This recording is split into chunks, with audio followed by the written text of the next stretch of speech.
John chapter 6. About a year ago, I shared a little bit about this chapter because John chapter 6, it's a long chapter, 70 or 80 scriptures, verses in it. And I shared just a little bit about a revelation that God gave me. And I just want to go a little bit farther into that today.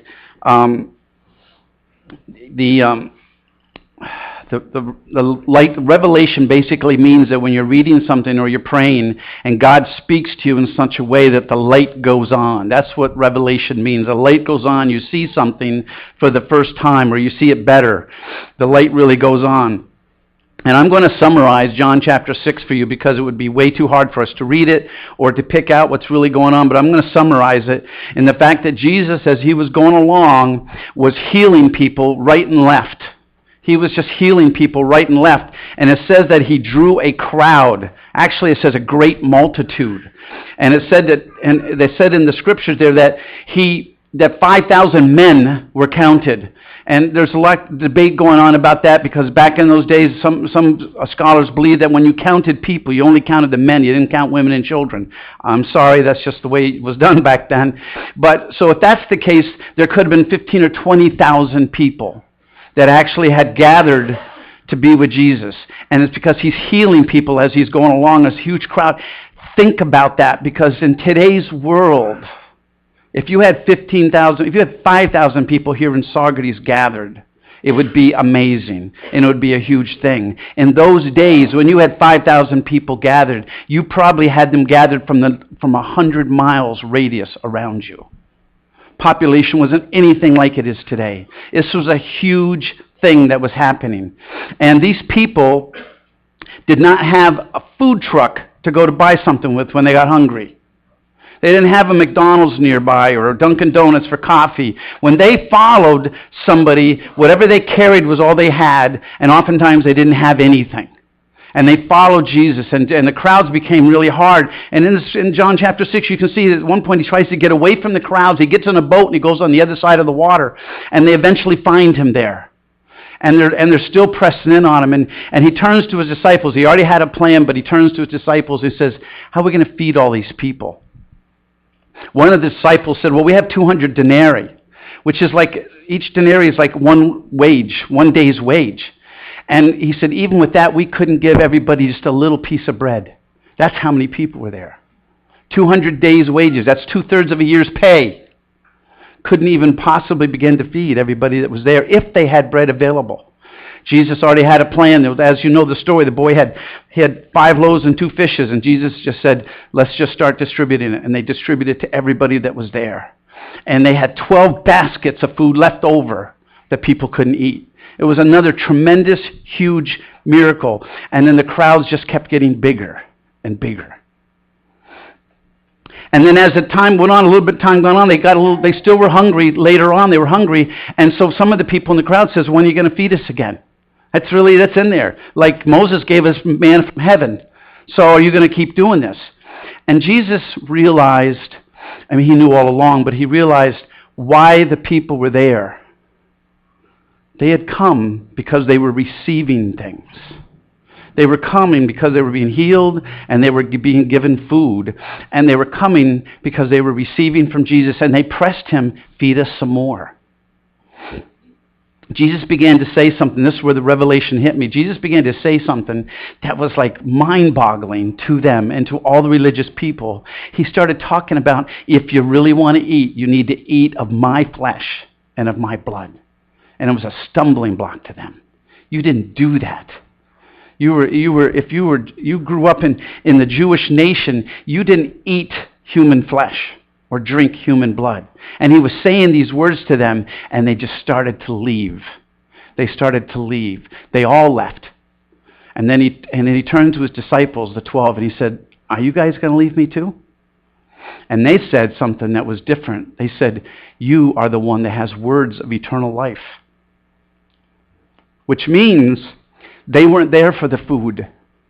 They weren't there for the healing. They were there to hear God's word. Their hearts were in the right place. Jesus dispersed them when he told them, you're not going to get me to serve you. I'm not here to be your servant. That is the real revelation of this. And this is something that's really going to be a hard pill for American Christianity to swallow. If you're here because you have a need, and you're here because Jesus is going to meet my need. And they almost demanded it when they were talking to him. Well, Moses fed us with bread. They were demanding Jesus to feed them. Meet our needs. We're going to make you king. And Jesus wouldn't have any of that.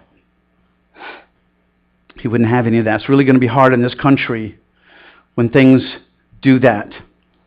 So, a lot of us here have children. Some of you just keep having more of them. There's a cure for that, but this isn't a place for that. So anyway, no, really, so a couple of times my kids have come to me and said, we're pregnant. That's great.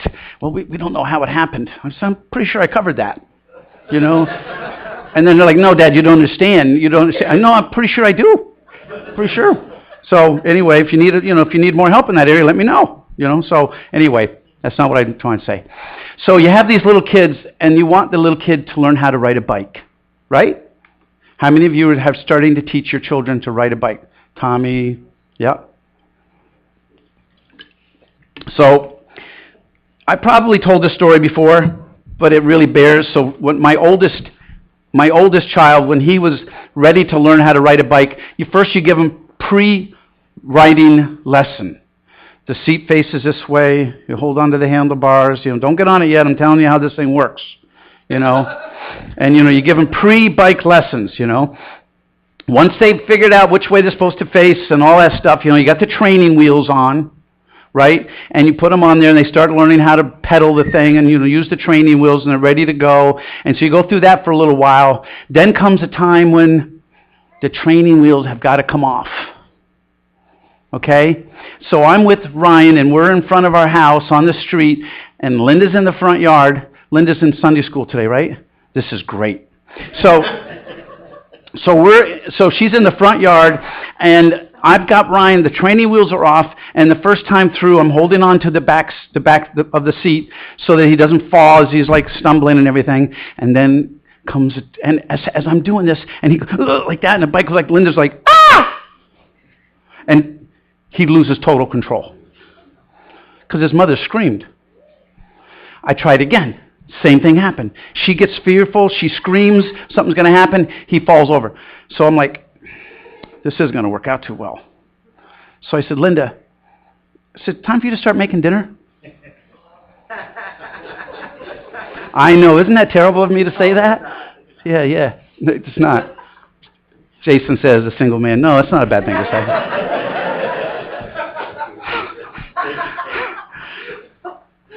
She just looks at me, gave me one of those looks, and went inside the house. And once she got inside the house, it was man to man. Man to boy. And here was the discussion I had with him. I said, you are going to fall. You are going to get scraped up. This is how you're going to learn to ride a bike. Nobody can hold on to your seat forever. You have to learn how to do this yourself. And as you do this, I'll help you a little bit, but as you do this, you're on your own. And if you don't get scraped up, you don't get bumped, it's because somebody's holding on to you. And if you want that for the rest of your life, life is going to be tough. That was the lesson. So he had to make a decision on the spot. Does he want to live this rest of his life with his mommy as his servant? Or does he want to man up and learn how to ride a bike? And it even includes falling down and taking a scrape or two, maybe even breaking a bone. Had to make that decision. In the scriptures, Jesus said, I no longer call you my servants, now I want to call you my friends. Which implies step one in the relationship is that we become a servant to Jesus. After we become a servant to Jesus, we can become his friend. American Christians don't like that. We want him to be our servant. And then he can be our friend. Because he does what we want him to do. And if he doesn't do what we want him to do, we are not happy. We are unhappy. Much of American Christianity, and I'm sure there's other places in the world, but much of American Christianity is really selfish and immature and self-seeking and intolerant of any trouble or tragedy in our lives. Intolerant. Anything happens bad in our lives, God, what happened? How come you didn't prevent this? I'm mad at God. I'll see you later. I talk to some people, I haven't been to church in a while, and I used to say, how come you've been to church? Well, things aren't really going too well, and when things get better, then I'll come back to church. At first I thought maybe, some of them might be saying, that, it's just not time for me yet. I'm going to have to work through some things. Other people are really saying, when God starts treating me better, I'll be there. I'll bless God with my presence when he starts changing my circumstances. If all goes well. So it really comes down to, are we going to follow Jesus because he's feeding us and he's healing us, or are we going to follow him because he wants to put us to work and we're his servant? That's what it really comes down to. These are very, very difficult things to grasp, but mature people, and I'm saying this coming from a complete place of immaturity, trying to grow in God. A complete place of immaturity. But mature people know that being a servant is hard work. And hard work hurts. Hard work is tough. And there's sometimes when you're working hard, you're hungry and you're thirsty. Even a desk job can be really difficult. I'm at work this week. I had a conversation with a customer who had no idea what she wanted and then got upset with me because I didn't know what she wanted. Yeah, that's right. So she said, I want a label. Label's one of the most difficult and huge markets in the printing world, because you can take a label and stick it on an envelope, or you can put a label and stick it on a water pump that goes 400 feet in the ground and has to be able to be there and readable 25 years later when somebody pulls the water pump out of the ground. So I simply started asking her a few questions, and she got mad at me. And it took me about a half an hour to work through her own immaturity to get at it. And when I got done with this conversation, I was exhausted. Mentally exhausted. And had somebody come in with another problem, I might have thought about punching them in the face. Yeah, so that's how mature I am.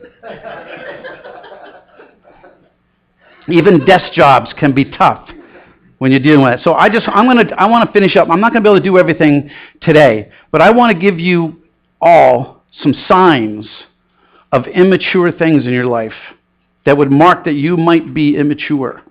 Maybe, just a maybe, possibility. And all of these signs I have suffered and have or had at one point. All of these things. So I'm not just, and I just want you to know there's a difference between being young at heart and being immature. Okay? You can be young at heart. And us guys, we're supposed to act like we're 12 for the rest of our lives, right? But you can still be mature. There's a difference. Okay? I'm talking about immaturity. Okay? I speak these things as my own convictions. Number one, if you're writing these down, Keith ran out of note paper last week, so he's like, can't write them down anymore. I'll get you. Adam, order him a notebook, will you? Okay, thanks. You never tell the preacher things because they become public. Okay, number one. Isn't that true? Yeah, exactly. Thank you. That works good.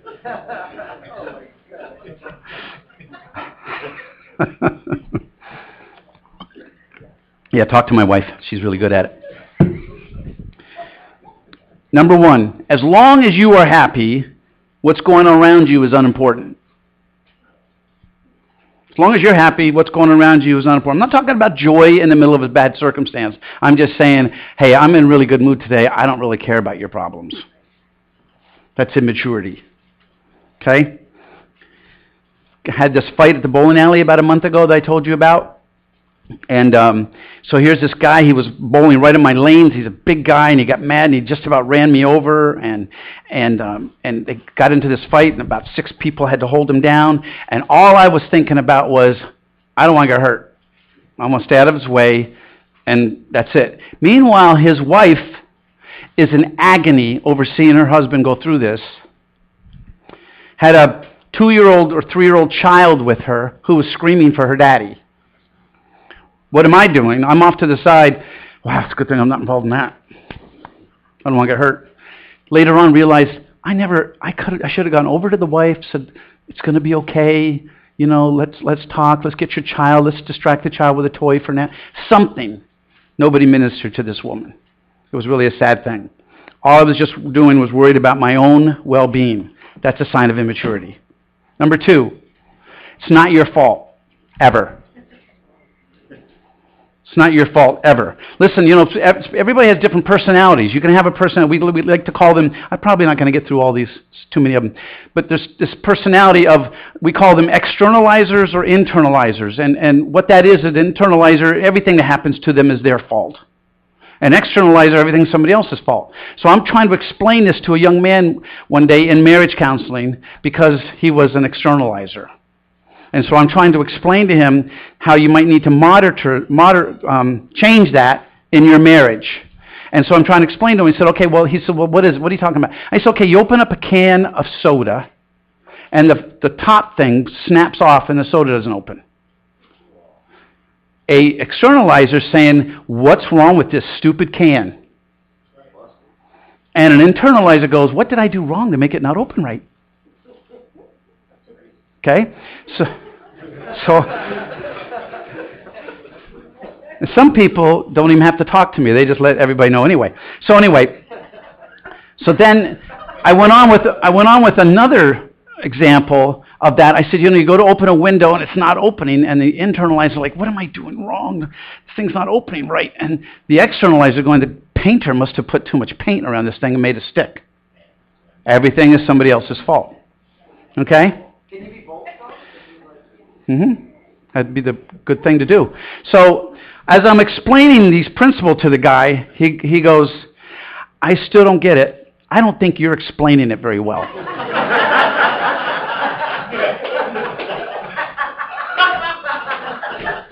And I went, that's what I'm talking about. He goes, oh.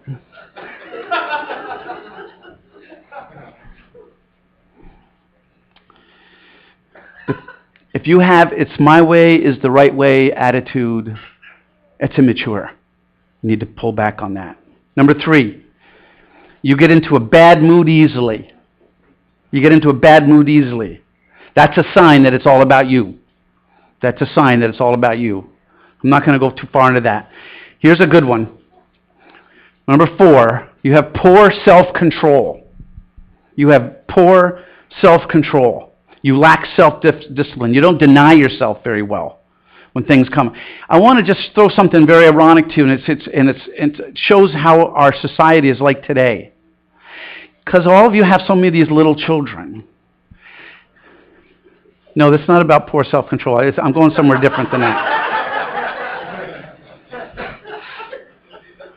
Yeah, it's like, yes, I'm not going there with that. You have these little children, and little children need to learn self-control. So you have to teach it to them. I have found with little children that the times that they need to learn self-control is the least time that I want. That particular moment is the least time, my most unfavorite moment, to teach them self-control.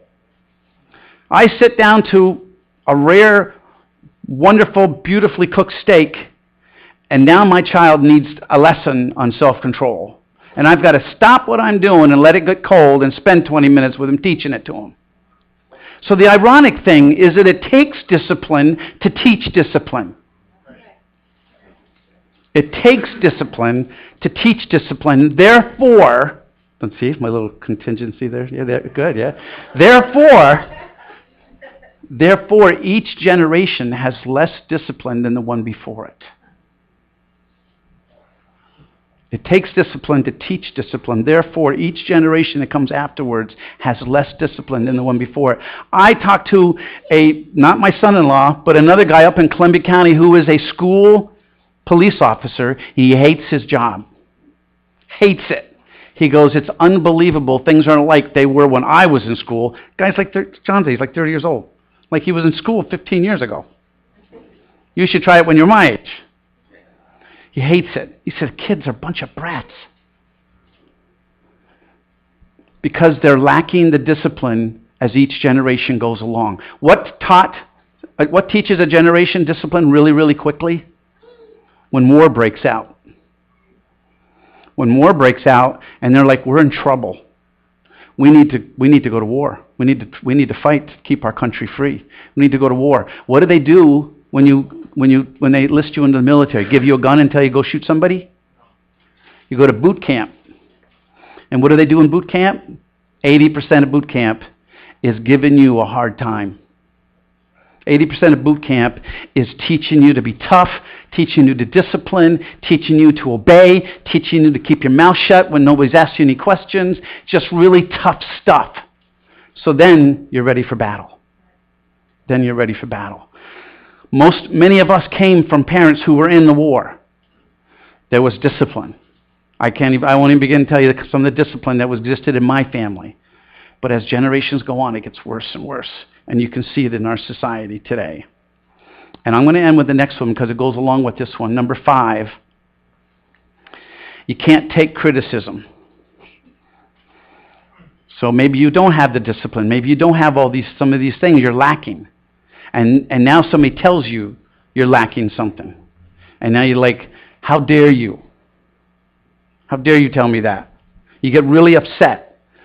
It's a sign that you are more concerned about yourself than you are about their opinion. And some of those opinions may be true. Some of those opinions may be things that you need to listen to. So those are 5 of the 11 things that you might have a problem with. Maybe. I have all of them from one time to another and recently as well. So it's things that we have to learn. Listen, I'm just going to leave you with this thought. We are here to learn how to ride a bike for Jesus. And if you're here because you want Jesus to hold that seat for you for the rest of your life, there's something that God brings into your life. This is a real revelation for all of us. He brings trials and tribulations into our life. He puts the bump on the bike path for you to stumble on so that you learn how to ride the bike. He does those things. He doesn't make your life smooth every day. He brings discipline into your life because we're supposed to be called disciples. And the word disciple comes from the word discipline. That's not a very nice thing, is it?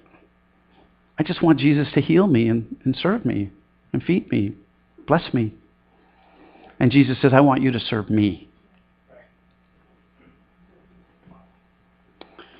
If you want any prayer concerning any of those things, I say all that to say Jesus still may want to heal you today. If you have something, a need, you want to come up for prayer to get healing, that's great. Jesus overwhelmingly loves us and wants to meet our needs. He just doesn't want to be our servant. But he loves it when his servants come to him and ask him for things.